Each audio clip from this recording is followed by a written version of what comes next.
Now to a live look at the U.S. Capitol, where it's been 2 full weeks since the federal government shutdown began, and there's still no end in sight. Tonight, the Senate once again failed to move forward on a House-passed bill to fund the government.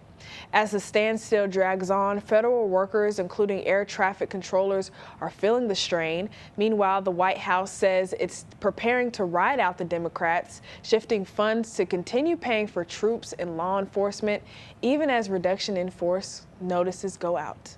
My understanding of this is they have every right to move the funds around. If the Democrats want to go to court and challenge troops being paid, bring it.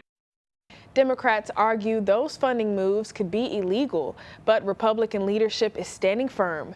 And with an 8th failed Senate vote tonight, the shutdown shows no signs of ending soon.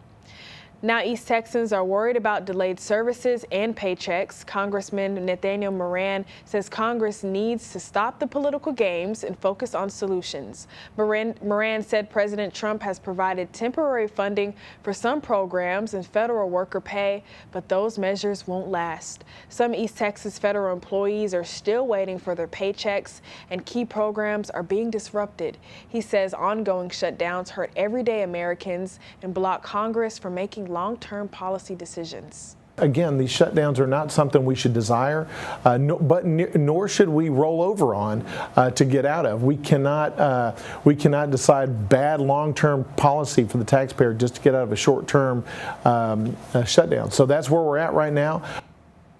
He supports legislation that will automatically extend government funding every 2 weeks during a shutdown, removing the high-stakes negotiation and keeping critical services running for East Texans and the rest of the country.